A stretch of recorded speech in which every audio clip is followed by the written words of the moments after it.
I'd like to introduce our speakers today. From Forrester Research, we have Tina Moffitt, Principal Analyst.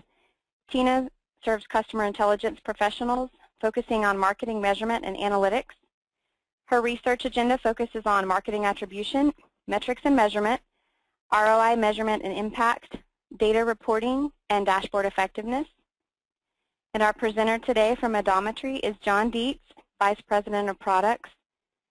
John leads Adometry's product management team and concentrates on Adometry's attribution, optimization, and ad verification platform.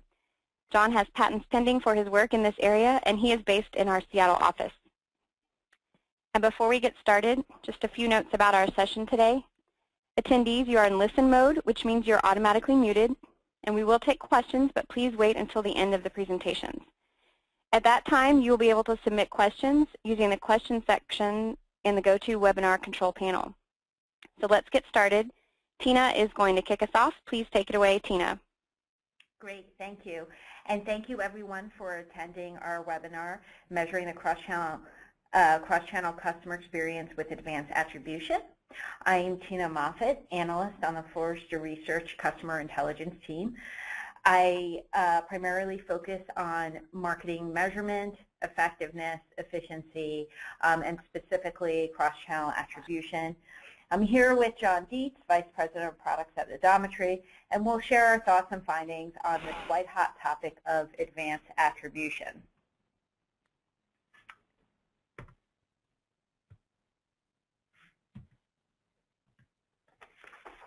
First, I will set the stage and define cross-channel attribution and explore the different types and methodologies of cross-channel attribution measurement.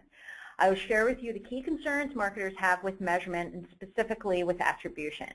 And finally, I'll talk to you about what your organization needs to do to implement an attribution strategy, what marketers are doing with attribution, and the benefits of attribution. And finally, we'll close it up with what are the common pitfalls to avoid with attribution. I will then pass off the mic to John Dietz, where he will talk about his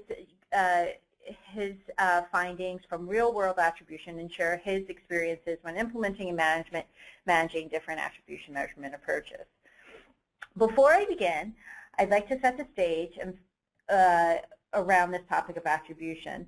I started to think about attribution and how it could impact my marketing measurement and insights years ago while I worked on the agency side and on the practitioner side. And then I started to think about this in the context of my love for shopping, and more specifically, how I like to shop for bags. So I started to think about all the marketing communications I would receive from Tumi. I'm a big fan of Tumi. I have a few bags from them, and I receive a lot of emails and direct mails, and I'm a part of their Twitter stream, so I'm really involved with understanding the brand and learning about new products and features. So I recently started to track all my marketing communications, both proactively from Tumi, so the marketing messages I receive from Tumi, and reactively, the actions I take to learn more about the brand. For example, about a year ago, I was in the market for a new bag. I started this new job at Forrester where I would travel a lot, so I received their Christmas catalog as shown here, and I was really interested in what they had. I then received an email and browsed around and really liked what I saw, clicked through the link, went to their landing page, really started to kind of research different bags. And further curious, I went to their Twitter page, I dropped by their store, and I went on Bloomingdale's to check out all the buzz and learn more about the bag I wanted to purchase. So I finally decided to purchase a bag. But I ended up purchasing a bag at a completely different store that I had never been to, where the woman who I usually purchase from, wasn't there.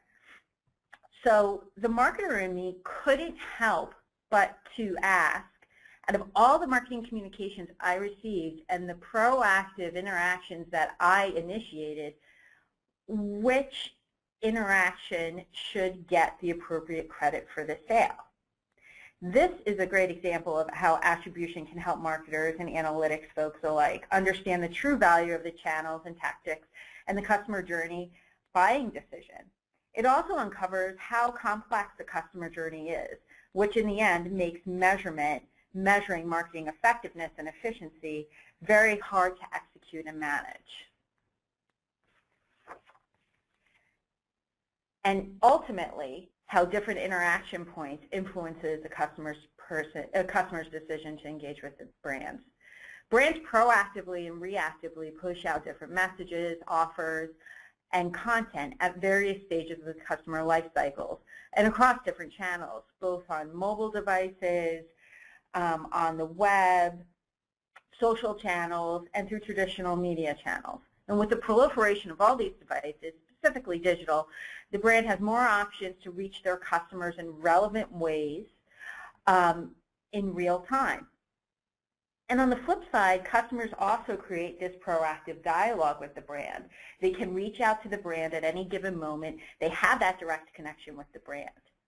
There may be some instances where a customer will communicate with the brand via Facebook, much like what I did with Toomey on the Twitter feed, or when a customer wants to find out more information about the brand by using rating review sites or through social networks. And as complex as this is, the message of all these interactions, specifically calculating these marketing interactions and measuring them, is extremely complex. Then marketers begin to ask very pointed questions. Is my marketing campaign truly working? How much credit should I give my marketing campaigns and tactics for a specific channel that leads to that desired outcome? How can I leverage my measurement insights for better inform my media buys? How can I leverage my marketing measurement approach to effectively measure and calculate business KPIs like ROI or customer value? And with so many different channels, attribution can help solve the big marketing conundrum. What channels, what tactics, what interactions should I invest in that's going to be low cost and lead me to a higher ROI? So to better understand this, we included a polling question.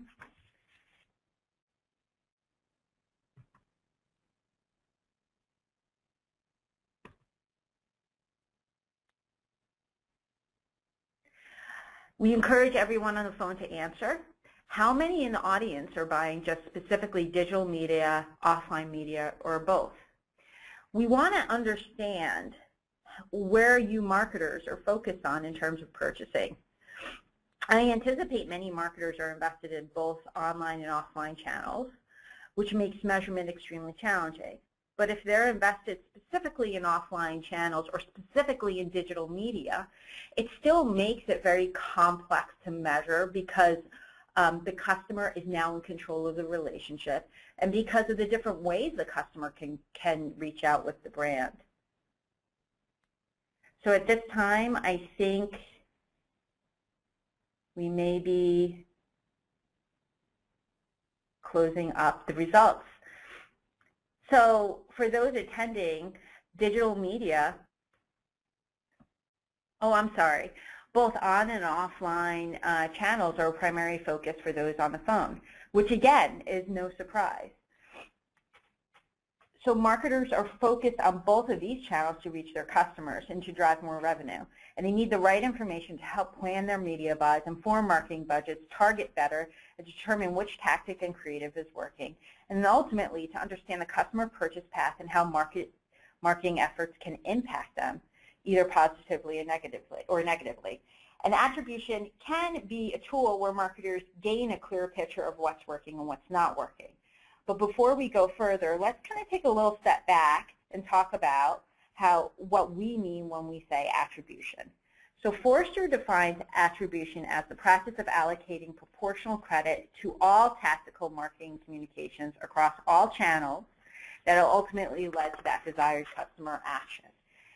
And when we talk about all marketing communications across all channels, we of course mean digital, but we also mean offline traditional channels. We also mean mobile. We also mean things like trade shows and at point of sale for those retailers who have an online and brick and mortar presence. And in most cases, that desired customer state is usually a conversion that leads to a sale. However, in some cases, a desired customer action may be something like a Facebook mention or an email open rate or a retweet. But attribution is a new way of measuring those tactical marketing efforts, enabling marketers to understand how much that display ad, that search term, your affiliate partnerships contributed to that desired customer action. And there are many types of attribution approaches, but I basically boil them down into two approaches. First, before we get into those two specific approaches, we have this simplistic way of measuring marketing effectiveness. This is the first or the last touch, which most marketers still use now. This model gives 100% credit to that first or last contact exposure, as many of you are well aware of. But we don't consider this pure attribution. Why? Because it's just giving credit to that one interaction. And what are the pitfalls to this? One, it ignores the bulk of the customer journey, and it overvalues or undervalues other interactions within the customer journey, thus giving complete credit to a channel that may not be effective at all. The next two approaches that we'll talk about is what we at Forrester consider advanced attribution approaches.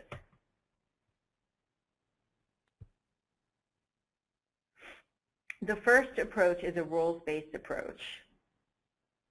This model assigns credit to each interaction based on specific business rules. And there's different ways of measuring this. There's the even or customized weight, where the marketer sets the weights. There's the time decay, where you give more credit to the first or last interaction and even credit in between. And then there's position-based. Now, the pitfall to this, it really kind of just assigns arbitrary values to specific marketing tactics. And it's very subjective, and it lacks the analytic and statistical rigor to determine weights. And the last approach when we talk about attribution is the algorithmic approach. This is when the model assigns credit to each interaction based on a statistical approach. And this statistical approach may be a regression model or a probabilistic model. This is, in its purest form, advanced attribution, leveraging data, historical data, to better understand the key influencers that led to that desired customer action. Well, there is a pitfall to this. Marketers specifically don't feel very comfortable with this black box approach, even though it is a statistically sound approach. They feel like they need to fully understand the methodology to even feel comfortable with the results. So now that we've talked about all these different approaches to measuring marketing effectiveness, one would naturally ask, how important is measuring marketing effectiveness in an organization? And according to a global analytics survey that we conducted, measuring marketing effectiveness is a top priority for marketers. And this comes no surprise for a few reasons. One, marketers are being held accountable for every single choice they make. Two, marketing budgets are being monitored very closely. So marketers need to understand what's working and what's not. And moreover, marketers and CI professionals are being asked to map out that optimal customer journey path. Which low-cost, high-return interaction should an organization take to engage with their customers? And then what happens to my outcome, whether it would be impact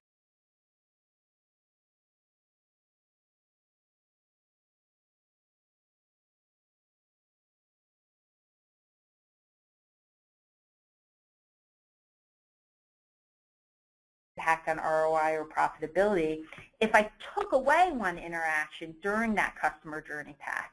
These are very complex questions.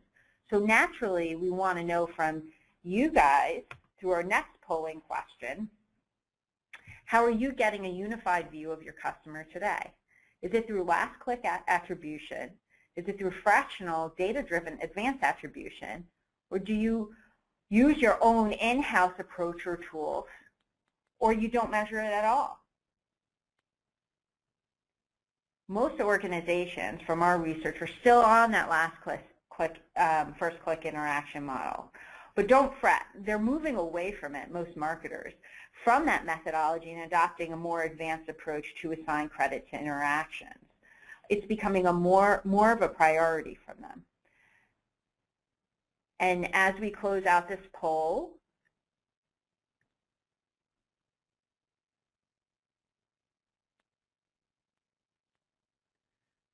precisely what I thought. A lot of marketers attending are still using last click or simple attribution measures to measure marketing effectiveness and to ultimately make decisions on their buys and their planning. So at Forrester, we were curious as to how often do marketers think about attribution, and where was it on their list of priorities. So we asked this question in our global analytics survey.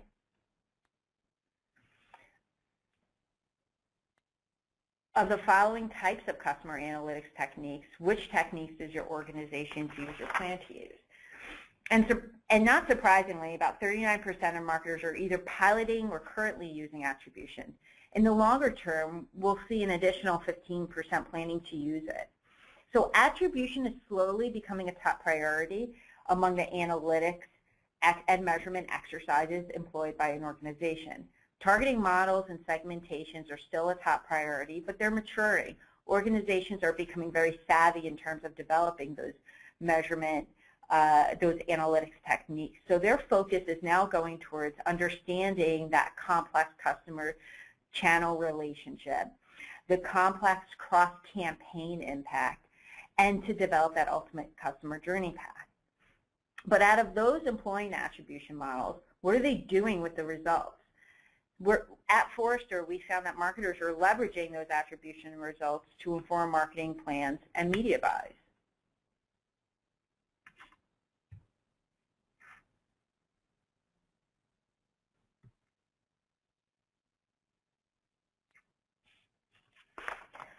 Based on the customer survey, we found that most organizations want to better allocate marketing dollars for future marketing efforts.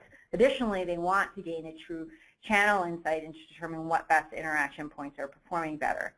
What we can learn from this is that organizations and marketers are becoming smarter. They understand the customer journey is multifaceted and the customer's decisions are influenced by different touch points a brand has with the customer.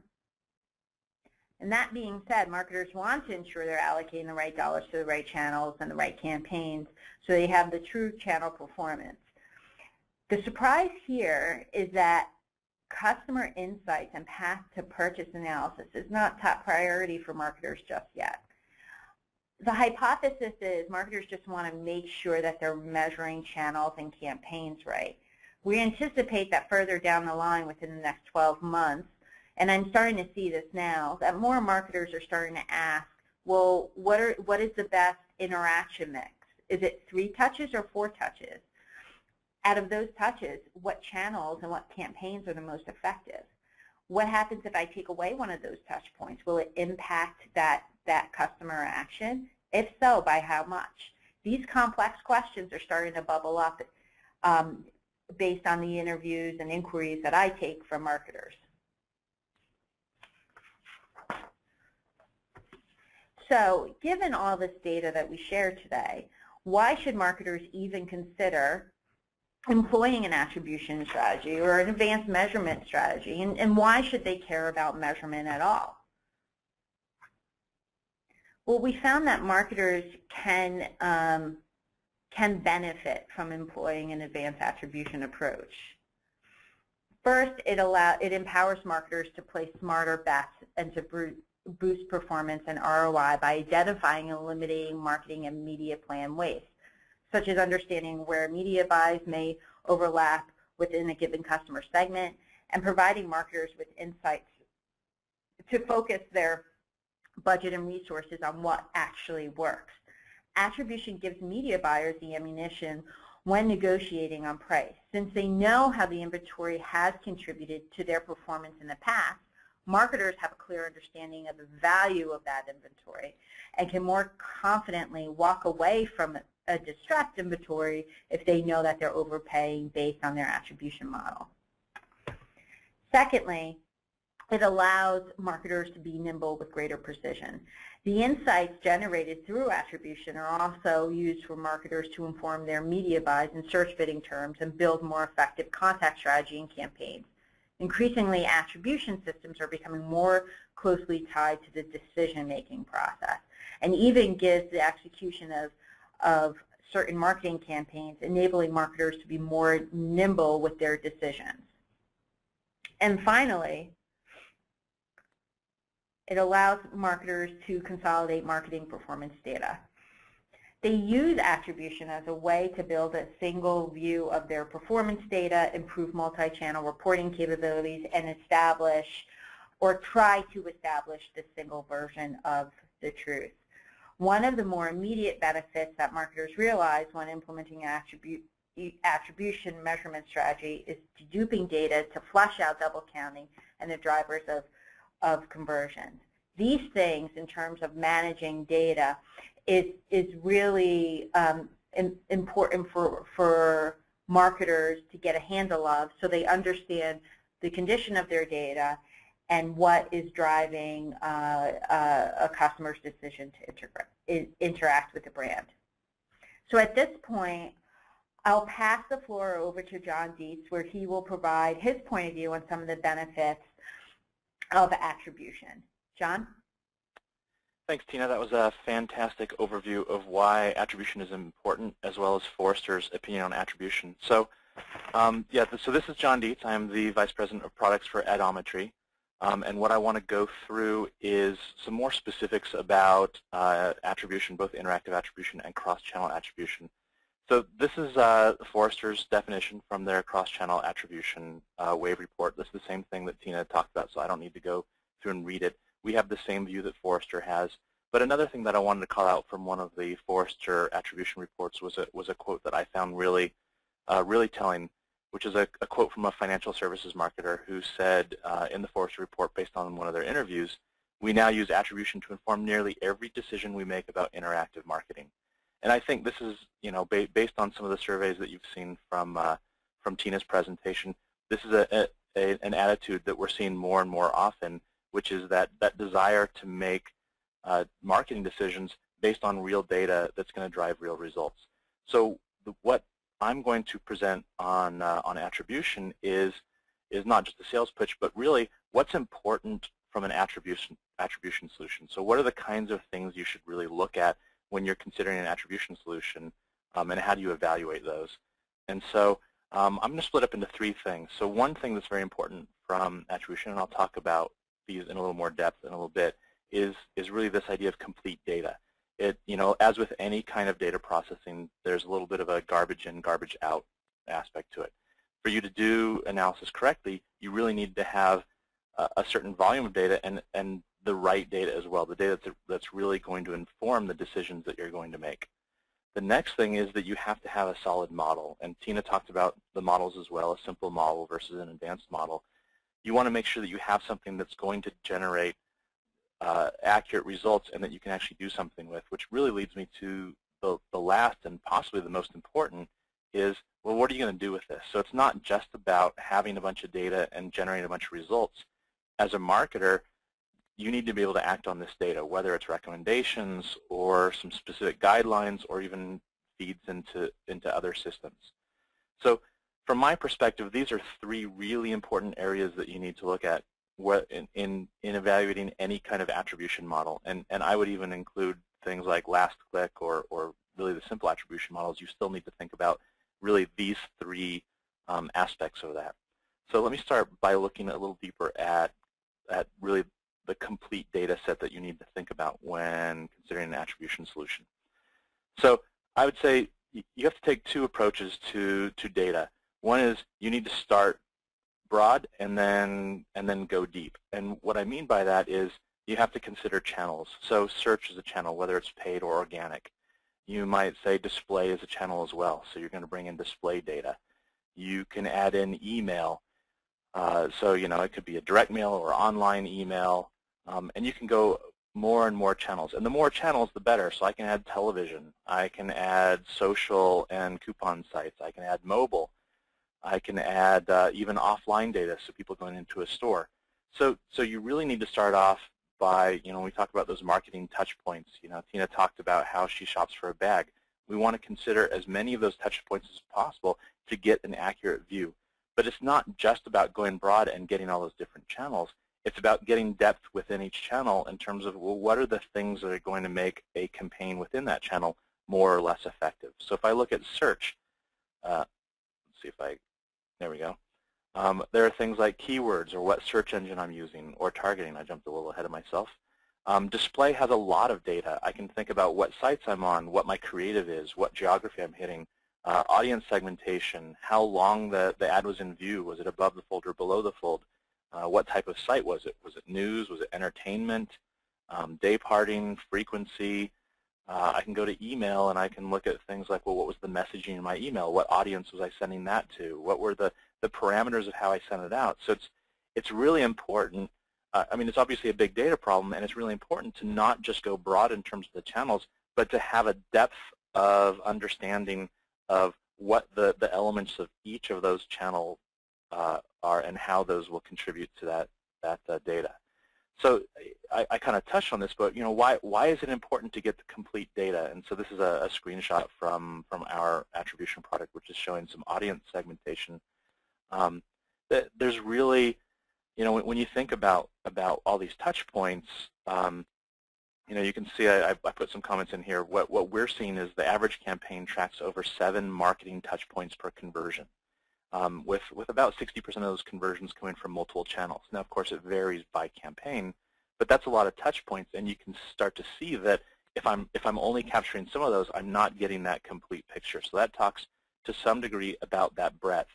My next comment is really about that visibility. So this is, once I go to something like display, it seems very important that an ad that was below the fold and never got scrolled to has a different value in terms of how I attribute credit to it than one that is maybe above the fold and visible for 30 seconds. So that kind of moves more to that depth, and what we see from a viewability is about 30 to 40% of impressions are just never viewed at all. And so this speaks back again to this breadth and depth. You need lots of channels, and you need to make sure that you have a lot of data about each channel. So the next thing I want to talk about is the model, and this is really important. And there's kind of this hierarchy. So first I need that correct data, because the model is really not relevant unless I have all the data. But at the same time, if I'm applying a poor model to that data, I'm still not going to get good results. So when we talk about models, and this is a little bit like what Tina was talking about, I have all of these different touch points. If I just use one example, I may say, okay, I have a display ad, I have an email, I have a social link, I have another display ad, a paid search, and then a purchase. Well, how do I know which of those events are contributing how much? And in old models, or well, I shouldn't say old because a lot of them are still in use, you may get a lot of different results, but let's take like a last click model. In this case, I may see a display ad, I get an email, I have that social link that I clicked on, I see another display ad, and then maybe I went and did a paid search for the brand and I get a conversion. What this does is the marketing person says, wow, my paid search is driving a lot of conversions or a lot of revenue. If I turn around and turn that into an action and say, well, how should I invest in my marketing campaign to generate a higher return on ad spend, this kind of view is going to say, well, buy more paid search. But it's very likely, and we have a lot of data to show that it's the case, that a lot of these other events may drive someone and make it more likely that they do that search, or even if that's not the case, that they're more likely to convert after doing the paid search. So it's really important to look at all of those events. So really the next trick is, if I move beyond that last click model, now I'm saying, well, what is the relative value of each of these? So now I've got this display ad, this email, this social link, another display ad, and a paid search. And again, it has all of this depth of data because we're still thinking about that complete data set. So it's what's the creative in this display ad, what publisher was it on, what's my messaging in my email, which social site am I on. There's a lot of data to consider when I want to determine what the value of each of those is. So Tina did talk about the models as well. I'll talk about them in a little bit of a different breakdown. So if you look at last event, last click, which is still the standard model from an ad server standpoint in interactive modeling, that means that last item gets 100% of the credit. Now, I think it's pretty easy to imagine cases where that's going to generate the wrong results, right? The easy one is a display ad for an advertiser leads someone to do a paid search for a brand, and then search gets the credit. But it could just as well apply to a display campaign where there's some, one publisher is maybe just dropping a lot of cookies and trying to get in there before the purchase, and basically they slide in and they're not driving the purchase, but instead just getting credit for it because they happen to be late in the time frame. So I think as we move beyond last click, there's all these other options you can go to. And each one I think is progressively better, and so the key is how good is good enough. And so you can go to an even model where I say, well, if I have 6 touch points, each one of them is going to get 1/6 of the credit. It's better than last event, but it still doesn't acknowledge any difference in the value of each of those events. And so a natural progression is to take the next step and say, well, you know, I'm going to make my marketer choose, and I'm going to say I'm going to call my search is going to be worth 30% and displays 20%. I may add some weightings, but those end up being fairly arbitrary. You may have some data that dictates a certain way of setting those, but those things change over time, especially when you consider the depth of that data. So it's not just about search versus display. I have to consider my creative and my publisher and my day part. So it really becomes difficult to manage if I'm trying to create manual weights for that.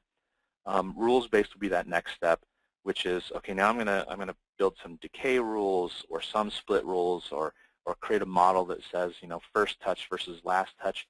It has a similar problem where I can come up with a model once and maybe do some research that backs it, but it usually doesn't take into account that depth of data that you can really use, because there's just too much data for a rules-based system to take advantage of accurately.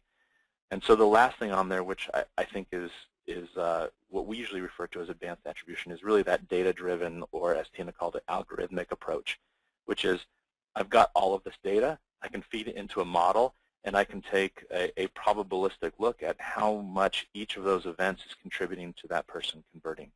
And this is, of course, the way that we feel is the best use of that data, and really the only way to use all of that data. So now I have a polling question. So it's a little bit similar to Tina's, but this is really about more of a breakdown of that attribution model. So you know, what I would like to see is, you know, how are you doing attribution right now, and you know, are you using no attribution model? Are you looking at just clicks and not even conversions? Is it a first or last click model? Is it an even weighted model? Is there some kind of model where you're saying, I'm going to give search X%, I'm going to weight it, or I'm going to give first and last touch certain percentages, or using a more algorithmic or data-driven approach? So I'll give you just a minute to answer that, and then we can use that to tee off kind of the next step, which is, well, now that we've looked at these models, what's important? So actually, it's a pretty even split if you look at the distribution there. So you know, there's about a sixth not using any model. There's still a lot of first or last click. Not surprising, because that's what's built into the ad server. So it's the easy thing to do. Even weighted, it's a step up, but you know, there's still room for improvement. And you know, I'm glad to see that a fifth of the people are using an algorithmic system, which I think is going to get the best results, and it certainly does in the data that we've shown. So let me move on. So why does it matter? And this really comes to the kind of data that we're providing. This is just an example, and I don't want anyone to look at specific sites. It's not important. What is important is it really does make a difference. When I look at these numbers of a last event model, which is the dark blue, versus a fractional attribution model, you can see the numbers change drastically. It's not a little change. It's not a point where I can say, well, last click is going to get me something. It's directional. It's good enough.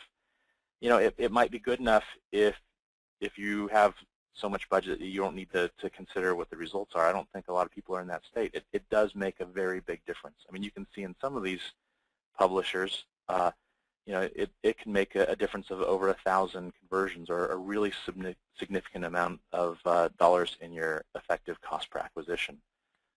You know, we've seen as much as a 50% change in conversion credit when comparing one of these more static or ad hoc models with a data-driven approach. And the other thing I would like to add is that we do show results. It's not just about showing, well, what's the difference between, you know, last click and this data-driven approach. It's about running this with actual clients, doing case studies and showing that the results are actually driving improved sales. So, just as one example, and we have other case studies on our website, we were able to demonstrate that a display impression before a search click increased conversion rates by 38% for one of our automotive clients. And I can get into a little bit more of the kind of results that we see when I talk about the next section, which leads me more to the clear actions. So at this point, we've said, I've got all the data. I've got that breadth, and I've got that depth. I've got a model that I feel comfortable with and is going to get me the best results. But at this point, I'm still just looking at data. So how do we take that data and even that attribution data and help a marketer derive some results from it? So what I mean by clear actions is things like in-flight optimization. So I have a media buyer. I've started my campaign, and I can start to see data coming through. What are the kinds of things I can do right now to improve the quality of that campaign? And it might be, there might be differences per channel. So it might be things like changing my search keywords or how I bid for them. It could be things like I/O changes. So one of the things that we provide in our tool is a predictive model that says if I increase my spend on this channel or on this particular site and reduce it on this one, how will those results change? It could be things like frequency capping, taking into account the interaction between different channels. So it's not just frequency capping, understanding a narrow siloed view, but it's understanding frequency capping with looking at all of that cross-channel interaction. So a good attribution system should really make this obvious about what someone can do. What a media planner doesn't need to spend 6 hours a week looking through reports. It's about elevating those things that can make changes right now. And so that can include, shifting budgets and some of these other kinds of things. But there's more. You can go to the next level and really talk about programmatic buying. I think almost every client we have now is doing at least some portion of their buying either through a search bid management system or also through a DSP or possibly in exchange with some real-time bidding aspect to it. So what you end up having there is I've got a system, let's take a DSP as an example, where I've allocated a certain budget to this DSP, and the DSP is doing some internal optimization.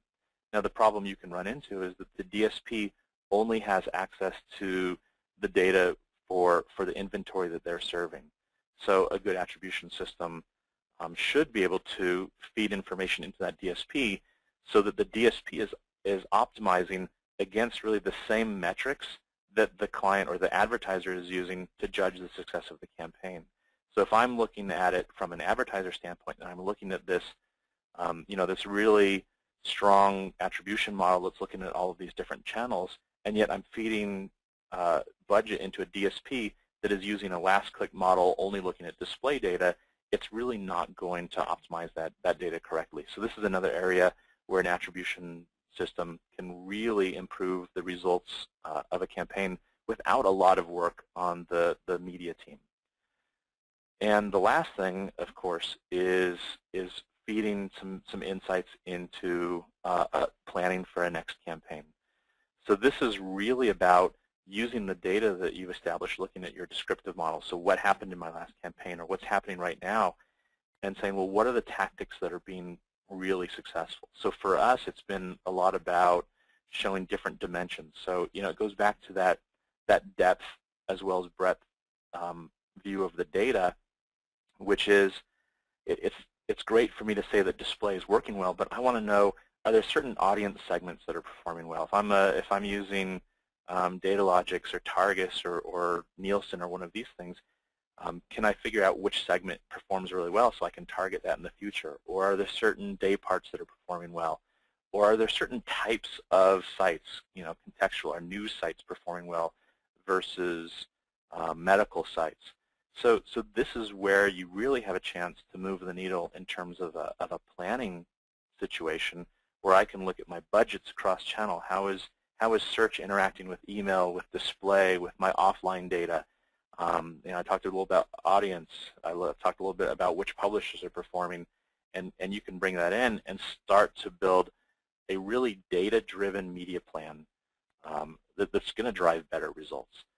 And so, why does this matter? Hopefully it's somewhat obvious, but I'll cover it somewhat. So this is a screenshot of our predictive modeling tool, and what it does is you can set constraints and say, well, within this given constraint for an in-flight campaign, I can make these changes. So some publishers I may be able to move slightly up or down or drop, or I can add new media buys in.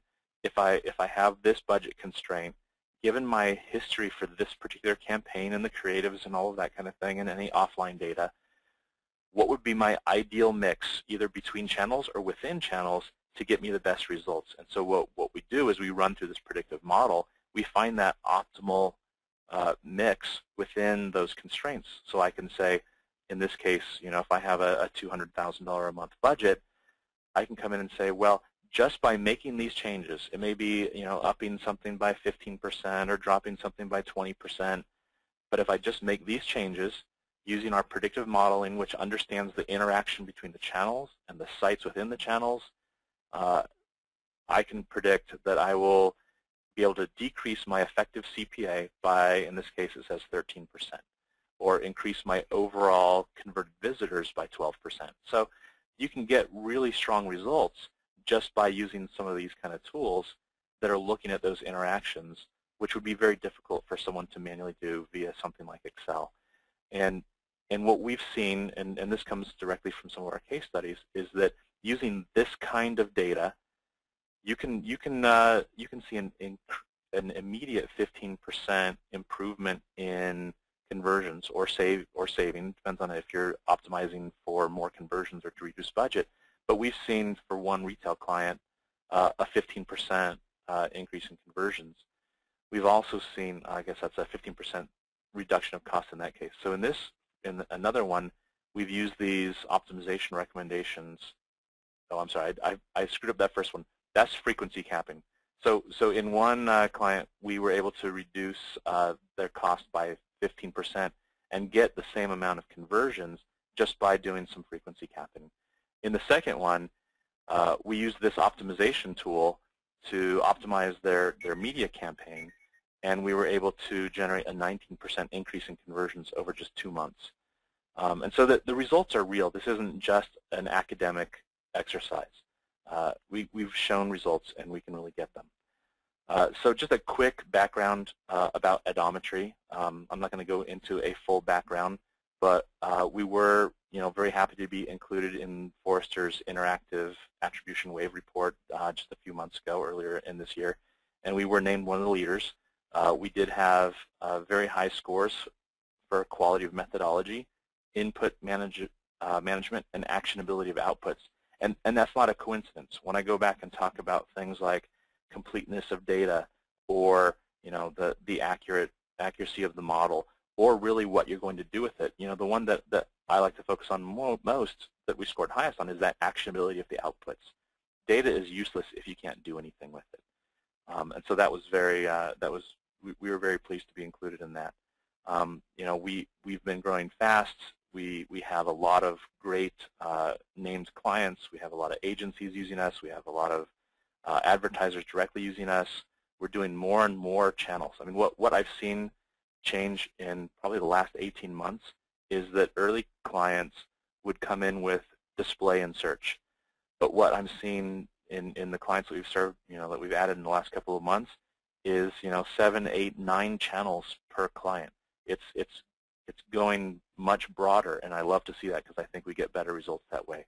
Not only that, we have a lot of fantastic partners. We recognize that we're one component in an advertising ecosystem, and so we partner with a lot of companies to make sure that we can make this all as easy as possible for all of our clients. And it's really about, I mentioned how media planners have no time. I think we all know that. It's about how can we get to value fast and make this very actionable.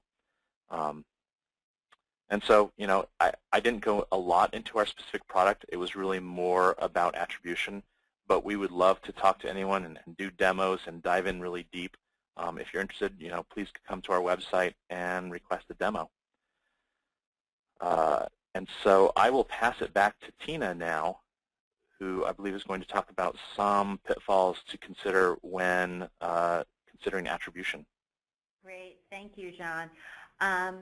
So yeah, I wanted to talk a little bit about the pitfalls to avoid when marketers are considering implementing an attribution measurement approach. So some common pitfalls that that marketers should avoid to ensure that implementation and really ongoing management success is first determine what attribution is solving for. This shouldn't be just an exercise of analytics and understanding and fine-tuning your reporting. It should be an exercise of how can I understand the actions that I am taking as a marketer, what's the true impact of my actions, and how can that inform my future actions.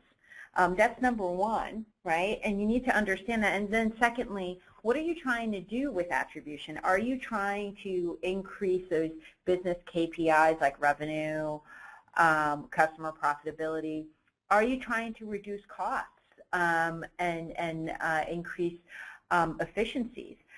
Just today I was on the phone with the marketer who said that he was using his attribution approach to cut marketing costs, and it's something that didn't really occur to him. He thought he was going to be using it to better map out a customer journey, and while he was doing that, he identified inefficiencies, and he was able to reallocate budgets from his affiliate networks to that weren't creating any value to display ads that were creating a tremendous amount of value that he was undervaluing.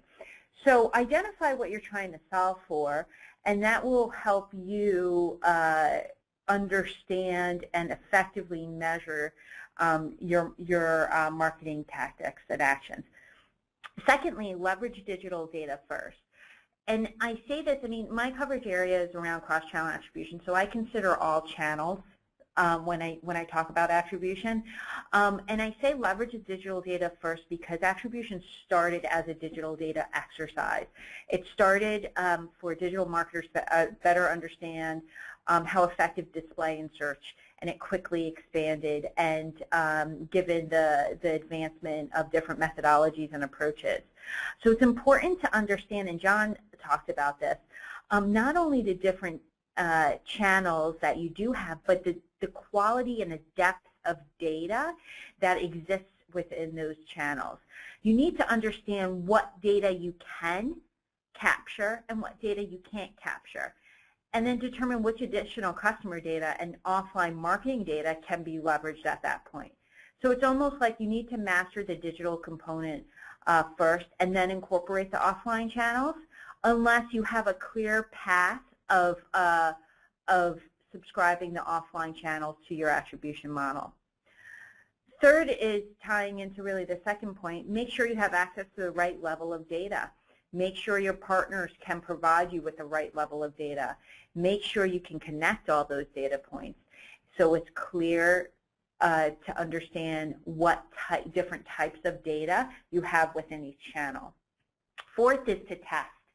As an analytics practitioner and now an analytics research and consultant, a researcher and consultant, I'm a big advocate of testing, of conducting marketing tests to measure whether or not a specific action is really better than the previous action that you've taken. I'm a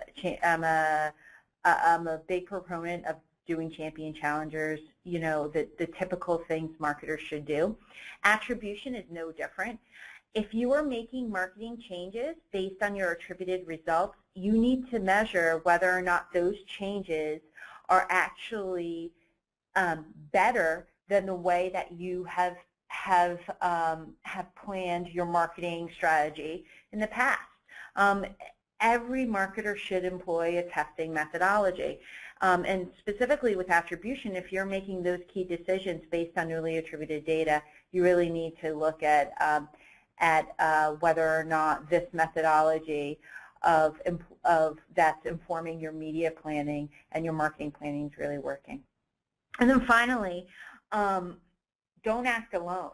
Oftentimes, I come across a lot of VPs of marketing, of digital marketing, who have this great idea around attribution. And while I'm a big champion of that, my first immediate recommendation is to start socializing this idea with their counterparts in advertising, with their other channel managers or VP of a specific channel. Why? Because this is a spillover effect. Attribution measurement will not only give you insight into efficiencies of your specific channel, whether it would be search or display or even TV, but it will eventually start to crop up questions on what channels are working that's outside of my specific focus area. So employ and engage with your counterparts in marketing to really make this a group effort and move forward. That's the first thing. Second is make sure you include your functional support teams as well. This could potentially have technology implications. Look, you're pulling in and connecting data from different sources. You want to make sure you have the right technology or your current existing technology, specifically your CRM data or even your kind of outside data from your vendors are able to be accessed and connected. That's extremely important because eventually it may have some technology cost implications, and you want to make sure you understand what you have. And then I always recommend to people to pull in finance. And I say this because finance is always looking for ways to understand where they can gain more revenue and cut marketing cost efficiency, marketing costs, specifically around different campaigns where they can save dollars. This could be a way for them to engage with your team in identifying potential ways to focus in and target on profitable customers. And of course, make sure you have that executive sponsor to help manage this project. It's not really a project. It's really a shift in strategy, because it is important that that executives and VPs of marketing alike understand the importance of this, because it has major implications on where you're shifting your marketing budgets. So at that, I am going to open up with Q&A questions. So please, if you have any questions, just make sure you ask in the chat box. Great. Thanks, Tina and John. We do have some questions waiting. Let's see. How do you incorporate offline data? In other words, where do you get information on offline actions? I don't know which one of you wants to take that. I can certainly take it from our perspective. So there's a lot of different kinds of offline data. So when we talk about offline data, there's offline channel data. So there's things like television data or print or out of home. So there's marketing touch points that you need to consider with regards to offline. We also consider things like offline conversion. So this is after you've had your marketing campaign. Maybe someone picks up the phone and calls or walks into the store. And then the third kind of offline data that we talk about is we refer to as exogenous data. So this would be maybe market impacts. So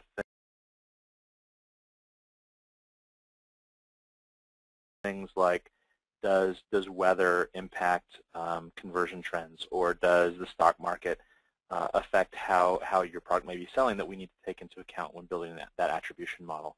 I think when most people think about offline, they're thinking that first thing, which is how do I take into account an offline channel. So we actually do this through several partnerships that we have with some television tracking companies that can get to a fairly granular level. So we will take offline data in as granular as we can get it. The challenge is sometimes lining that up to specific users, and if we can, great, we will do so. If we can't, we can still take that in at an aggregate basis. Things like daily spend or daily spend by DMA, or even sliced up more granular than that, and apply that to the model so that we make sure that we're accounting for it as a channel, but also for those individual elements within that channel into the model, so we can make sure that we're not attributing something to an online event that may have been triggered by one of these offline events. There's other things we can do in terms of offline conversions or offline purchases, where we can actually take in offline data and match that to online users through a number of tactics. So I don't think there's an easy answer. It's certainly something that we've spent a lot of time trying to build functionality around so that we can make sure that we collect all of those touch points. And again, it's similar to the points I was making earlier, which is it's both about a breadth of how we can pull in all of these channels, but also the depth. The more detail we can get about it, the better. But we want to make sure that, at the worst case, we can at least account for it so that we're not artificially attributing something to an online or a more granular type of channel that we really should be attributing to an offline channel. Right. This is Tina, and John summed it up great. There are different types. When we talk about offline information, when we're talking specifically about marketing information, I've seen it successfully implemented if they're able to have a common customer identifier to connect something like, I don't know, let's say a direct mail campaign to a specific customer's online inquiry.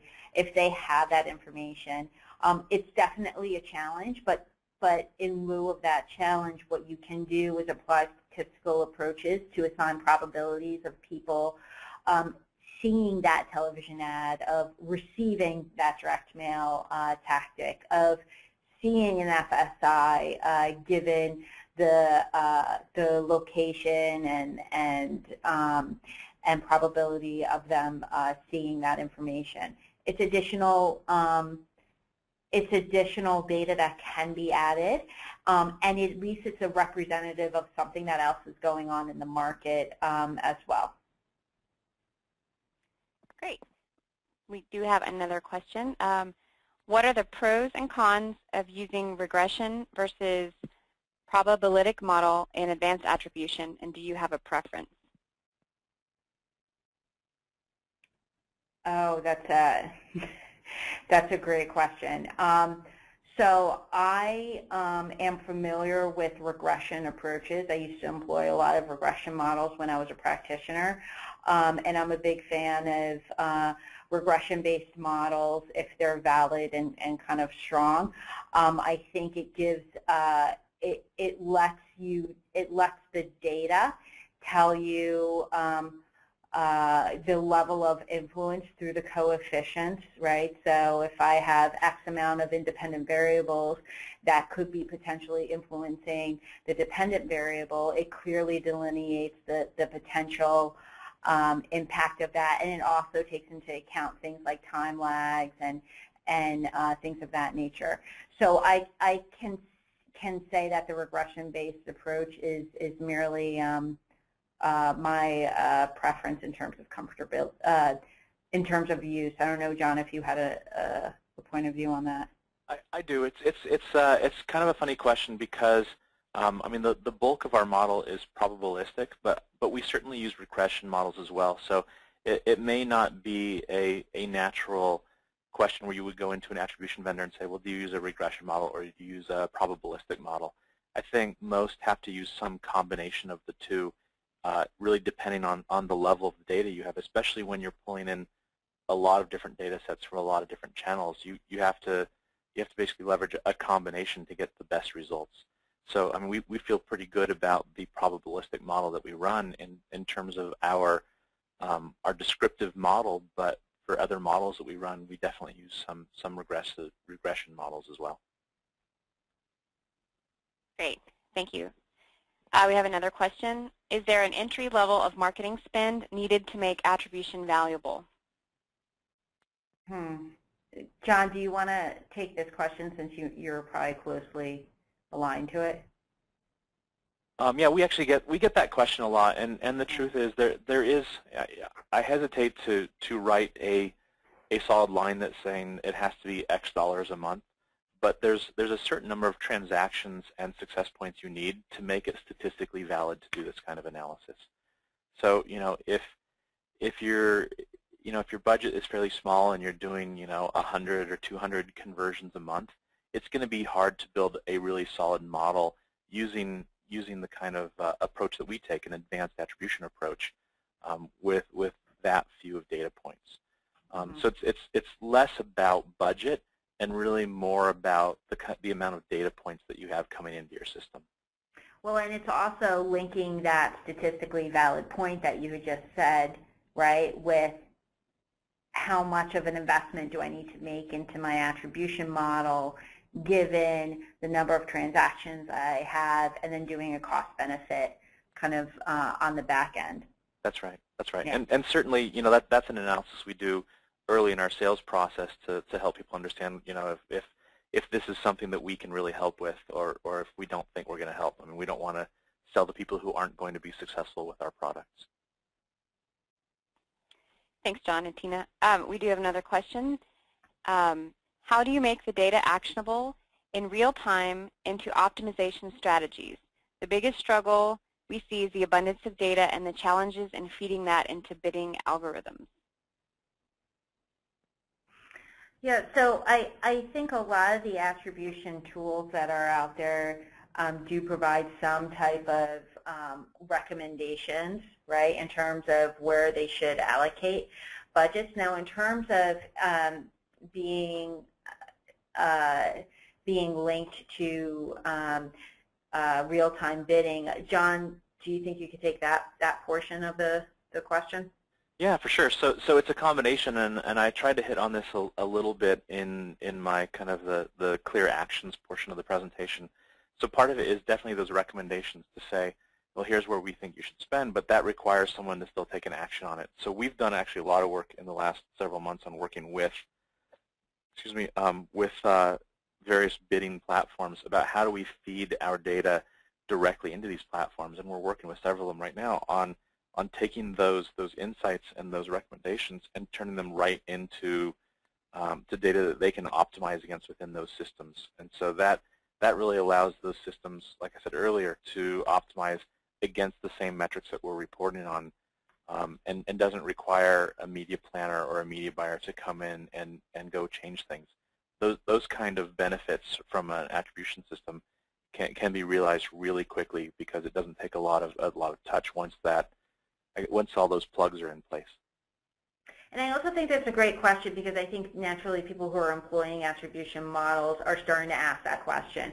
I know the true value. How can I build out different scenarios and recommendations, and what should I optimize on, which is the next step? Thanks, Tina. I have a question here about if we're going to share the deck, and we will be emailing you all with a link to the recorded version. So just to answer that. We have another question for John and Tina, and then we'll wrap it up in just a minute as we're over a few minutes on our time. But do you share full data with your clients? There are multiple ways of modeling, and I'm not sure I'm comfortable with a black box regardless of the strengths of the model. So that would be for John. Yeah, I can answer that. So, I mean, we don't typically give a full data feed. It's not that we are unwilling to. It just ends up being really a lot of data that we end up processing on our side.